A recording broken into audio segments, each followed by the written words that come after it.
Hello, Facebookers. We are live.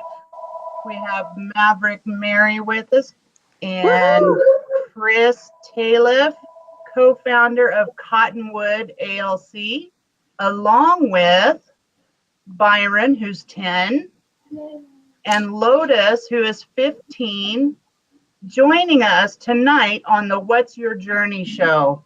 So welcome to the show. If you've never been to our show before, you're in for a treat. This is our first time, actually. Well, I shouldn't say first time because Bella kind of pops in and out. My almost 5-year-old daughter, as many of you know. However, if you have not seen our show before, you can catch us on a New Day with Susan podcast show.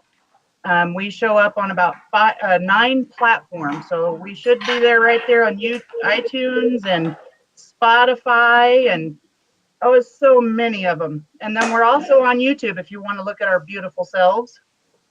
So tonight, I'm excited because Mary and I have been actually on a conversation on the topic of dealing with struggling students, how to deal with struggling students. And we've had a really great variety of teachers, coaches, some even authors on this particular topic and their points of view and their perspectives.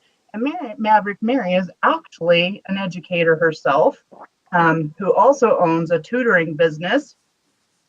And tonight I'm excited because we have some youth with us, some young people who are going to share their perspective from a non-traditional way of teaching outside of a public school. And then Chris will also, is it all right if I call you Chris? That's fine, yeah. Okay, who will also be sharing with us, because he is a co-founder of Cottonwood ALC, which is located in my hometown, Helena, Montana. Woo, woo. Woo, woo. Woo, woo.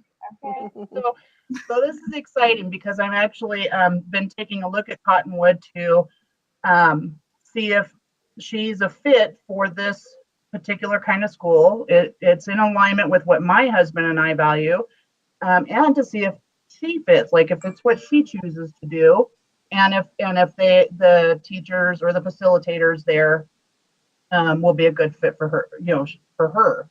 So it's a really great dynamic. So I'm really excited to have these guys on tonight. Welcome, Chris. Welcome, Byron and Lotus. I'll give you a quick bio on Christopher here. He graduated from the Cooper Union School of Architecture in New York City. Architecture came after a degree in studio art, emphasis on photography and painting. Oh, I know where to go get my photo shoot done. And work as a teacher, chef, and exhibit designer for a science museum. His architecture thesis, The Walking School, focused on education through the lens of peripatetic exploration. Did I say that right?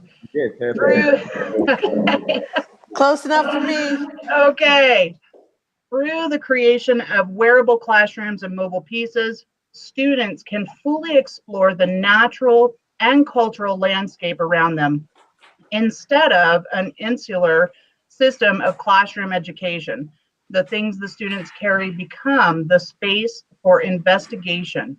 As an architect, Chris finds building and making with kids to be the ultimate inspiration.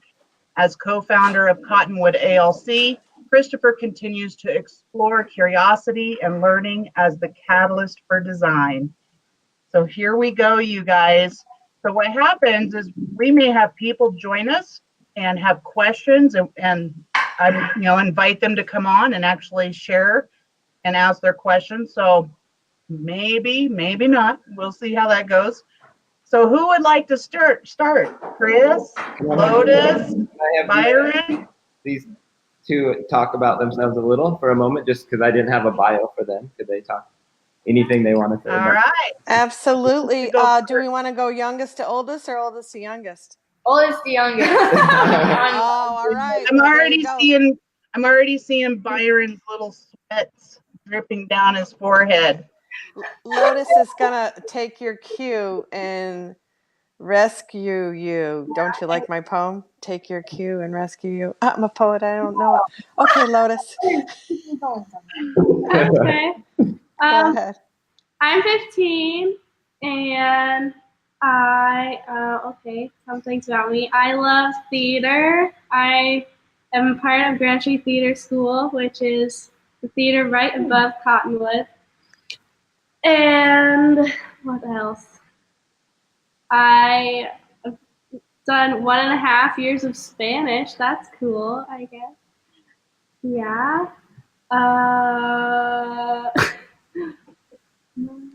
Yeah.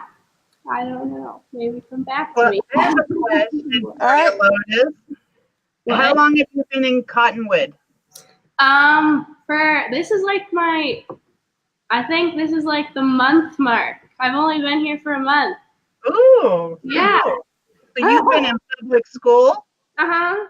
Awesome. I love this. Yeah. Okay, cool. That's really cool. Awesome. And Lotus, did you come from traditional public school, private school, Public homeschool? school. From public school. Uh-huh. And what grade were you when you left public school? Freshman in high Yeah. school? Uh-huh. Okay. Great. We'll circle back to you when you have more to say. Okay.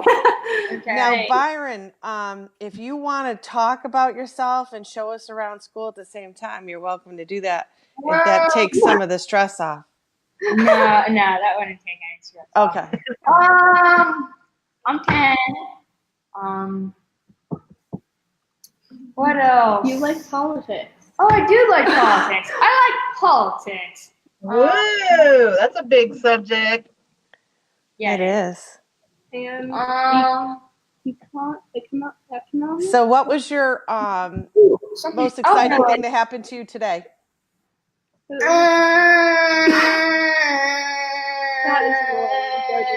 can't think of anything. Yeah. I don't am know what you interested in economics, though. Yeah, economics. Really? And the stock market, he talks about it a lot. Yes. Oh, Awesome. I like that already. Yay. I was just watching, I've been watching this video series called Money Reveal, and it's got Robert Kiyosaki in it. He's talking about money and the politics behind it, and it's really awesome. You know what I like listening to? I like listening to Planet Money and The Indicator, because those two podcasts are really good. Planet Money I've heard of. Not the other one, but Planet Money I've heard of. Indicator is a daily podcast or weekly that is part of the Planet Money team. Okay. So it's more of a smaller show than a Planet Money episode. Okay, so like Planet Money is like the roots and the tree, and then the other one's maybe like just like a little branch of it. So maybe. Okay, got it. Good Got it. analogy. Mm-hmm. All right. So Byron, what is something that you like politics, you like economics? What's something that you've done at school that relates to your interests in politics and economics? Can you think of something? I made a. I have a short one. I made a PowerPoint on stocks. You love PowerPoint. Okay. How did you pick the stocks? Dang. How did you pick the stocks that were in your portfolio? How did you pick them, the ones you put in the PowerPoint? Did you pick things that you already play with, toys that you already have? The S&P 500, the NASDAQ, and the Dow Jones. You use those three instruments to choose. Yes. Okay. Can you name one of the stocks that you picked? No. Okay, that's all right. It's more of like an introduction to like what is the stock? Those three things. Okay. Well, and That's just okay. like, what is the stock market? You know. Okay.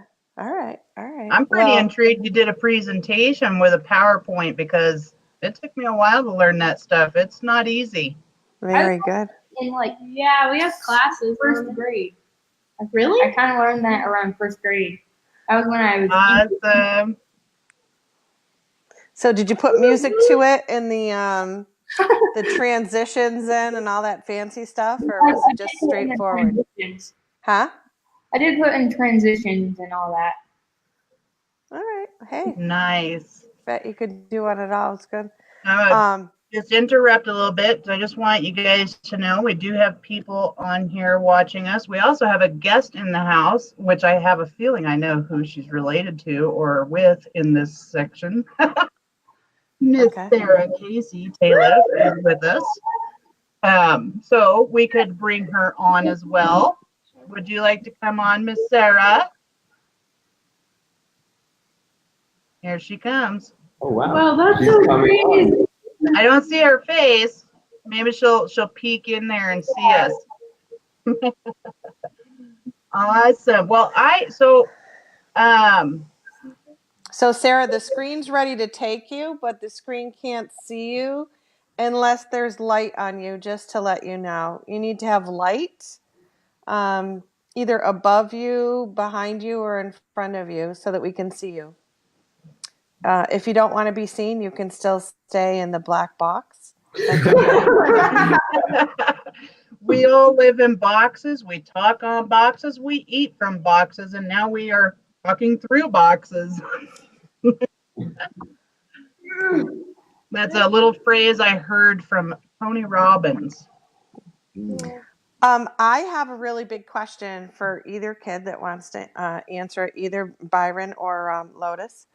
Are young scholars, not kids. I like to call you scholars. Yeah. I call all my kids at school my young scholars. If they speak incorrectly, I'm like, oh, that is not the scholar that I know.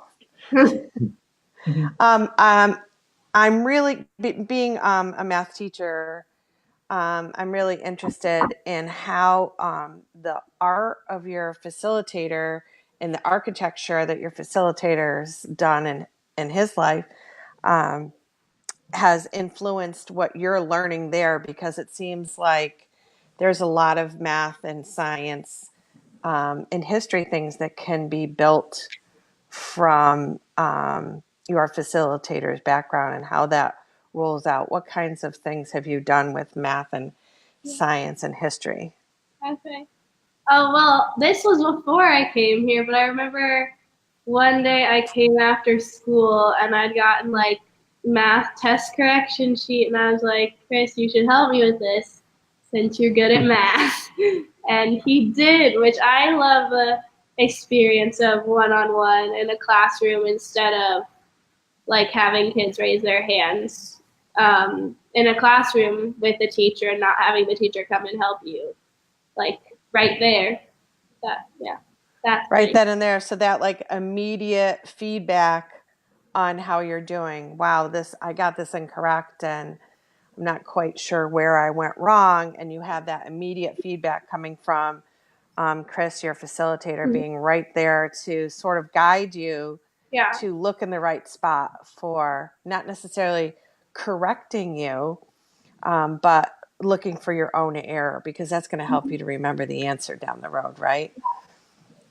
Fantastic. I love that answer. Hey. Love.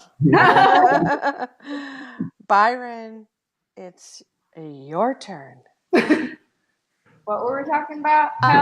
Anything that you've done in, say, math, science, or history, because in your case you're into economics and politics, so they kind of mixture between history and science and math and economics. It's a mixture of everything. So what's the most interesting thing that you've done, your project, besides your PowerPoint, Byron? What else have you done? You help Vanek organize his thing because What? But also you're the president. Oh yeah, I'm the president of the finance committee. I just remember that. Out of nowhere. I was going to say it earlier, but then I just forgot it. And then now you remember. So what does the president on the finance committee do? What do you do as the president? Deal with the kids' money that we make with school. Mm-hmm. Okay, so is it from fundraisers or do you have a school store? So fundraiser type store things. Okay. That's what it is. So what kinds of things do you have to do? Do you have to like place the orders and organize your inventory and We make most of the stuff that we sell. you do? Yes, It's pretty, two it's pretty ones interesting. we did not buy the thing that we were going to sell. We buy products to make the thing that we were going to sell. Yeah. And Oh, that was that. Yeah, and then for the finance committee, we also, like, I'm not in it, but I proposed, like, something to buy that everyone could use for the school.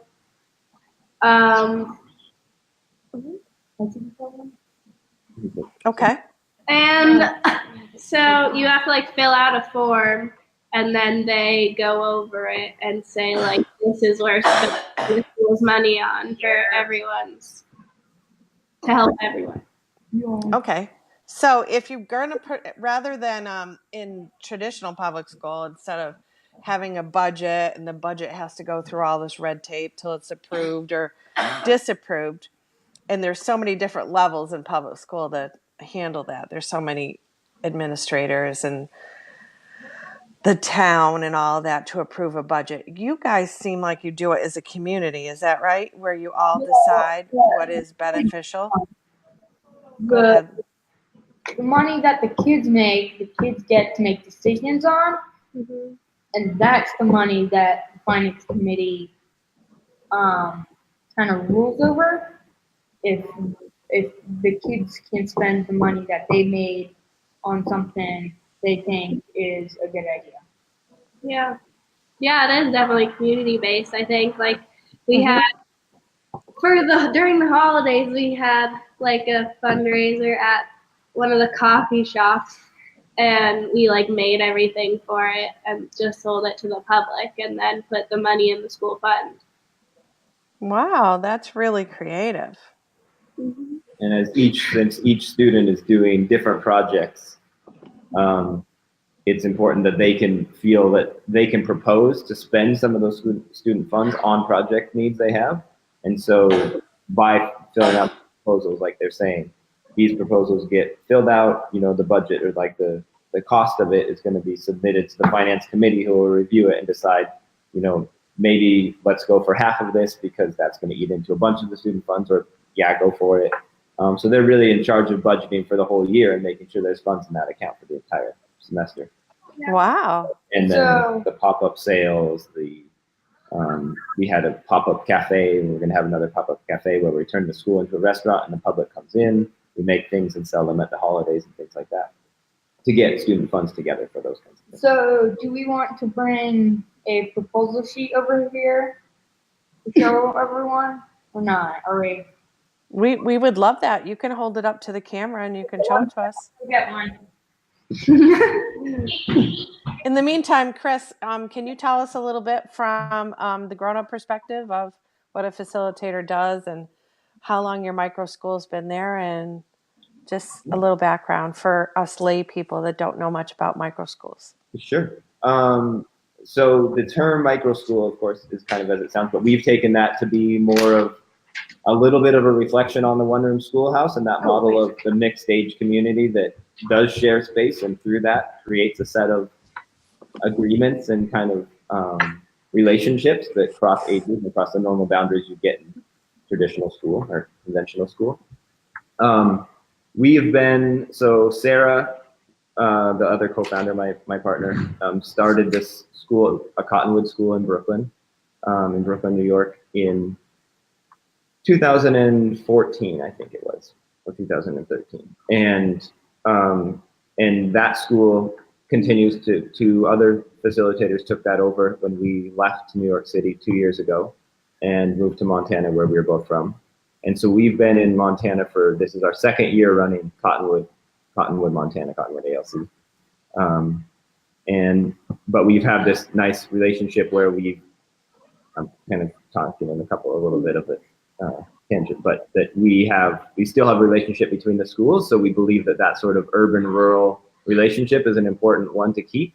And so I've done, and my son has done, an exchange where I went and taught at the school just a couple months ago and stayed, and he went to school there. And likewise, we're hoping students from Brooklyn and will come to Montana and vice versa. And next week, Lotus is going to actually do more of an intern because the school is for younger kids so far. They haven't grown to the K through 12 range in Brooklyn. So she's going to go intern and kind of work at that school. Her mom is going to go work there also. And they're going to continue this exchange happening. And then one of the facilitators from Brooklyn will be coming here. Yeah.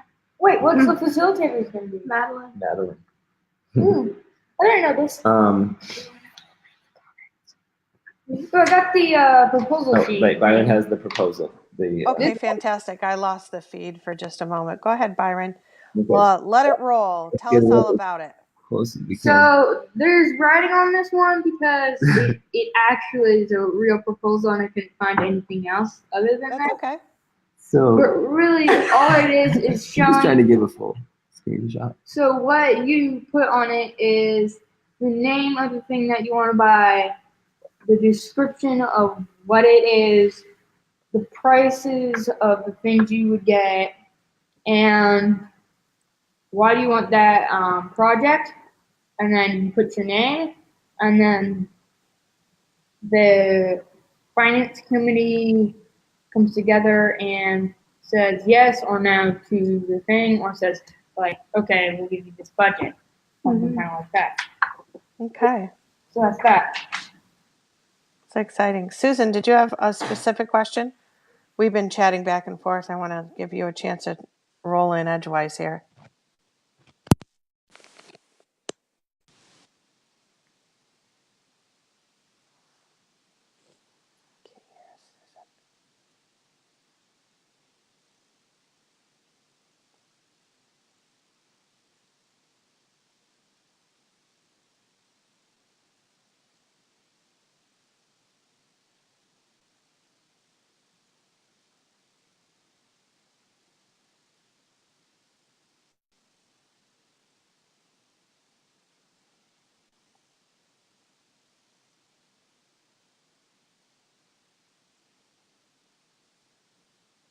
Oh, I just realized I wasn't even on. I was on mute. I think we dropped these guys. There they are. We lost our guest feed for a little bit. I noticed that their live signal is flashing in and out. Let's see. It shows they're there, but I don't see them. I don't know if they can hear us. Let me look at the comments. Oh, that's you, Mary. I can't hear you, Susan. I know I forgot I put it on mute. I'm going to take you guys out of the room and bring you back in.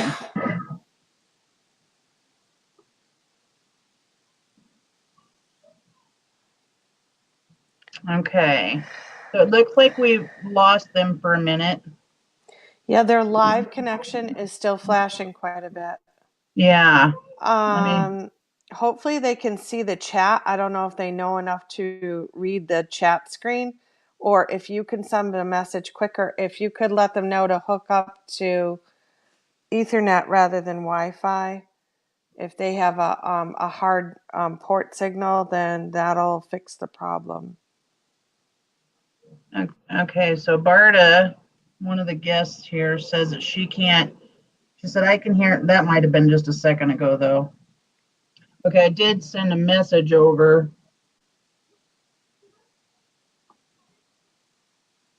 Let's see.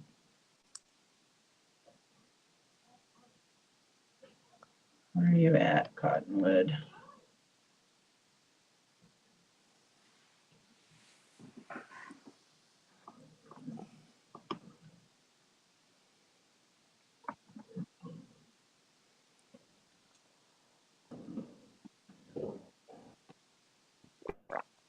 Okay, I just sent another message through Messenger this time. Hey, guys. Thank you for being patient as we see what's going on here with their feed. Yeah, it's just shaking whatever is happening for whatever reason. Do you see it flashing as well on your screen? No, the only thing it just shows a white screen on their side. I took them and put them in the lobby.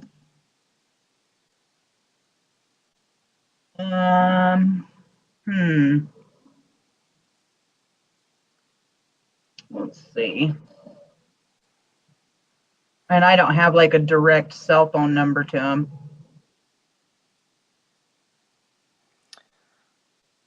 Okay. I won't take myself off the listening device that I have or speaking, but I'm just going to see if I can give them a call. Okay. I also just now typed it on the live on Facebook as well.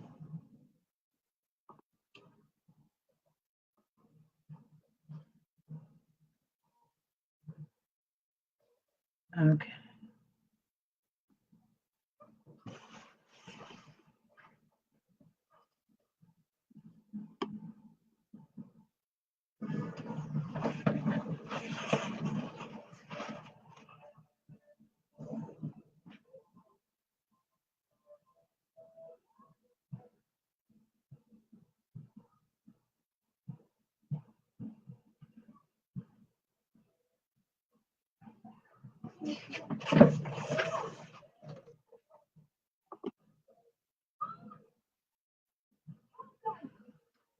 We're working on it, everybody. I apologize.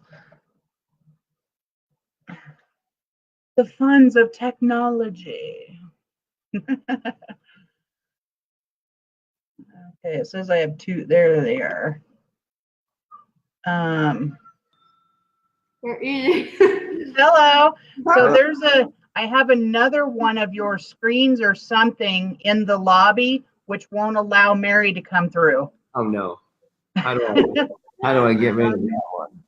Close all the other sites, Chris. But no, I did already. Mm-mm. I'm afraid if I click block, it'll block your other one. I guess I'll just try it. If I lose you guys, I apologize. Okay, I'll call in again. Oh, okay. Let me take you out. That other one out. Okay, Great. cool. Excellent. All right, awesome. And then I didn't realize I had mute on. While we're waiting for Mary, I'm just going to go ahead and ask you the question that I was asking that nobody could hear. Sure. So you teach the Reggio Emilio, and also pull from the is it Maria Montessori's? Yeah. Um, Sorry, go ahead. oh, sorry. No, you're fine. I'll let you ask your whole question before I start talking. So I got two Marys down here. That's weird.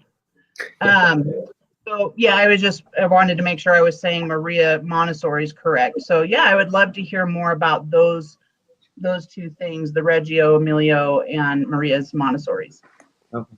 Well, and to be truthful, those are both really peripheral influences on our school. I mean, we do draw, there's a certain kind of accepted understanding of Montessori schools. It's like Montessori is an alternative to public school, right? It has certain principles with it. Some of those are really powerful in terms of the way that you curate space and the school.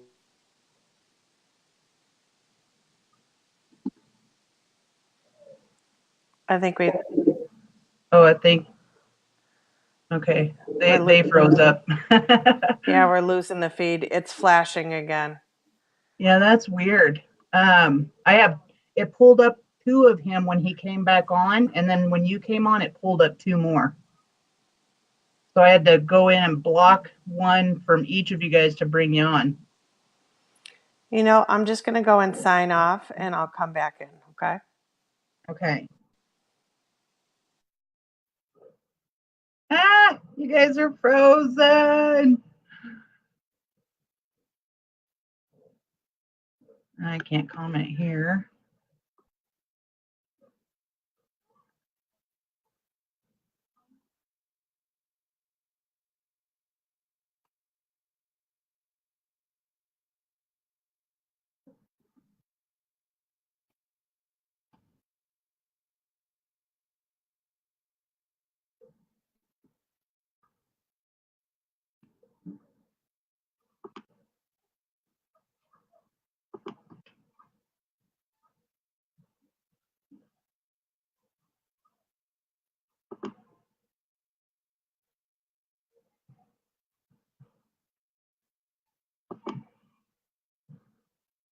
I'm all alone.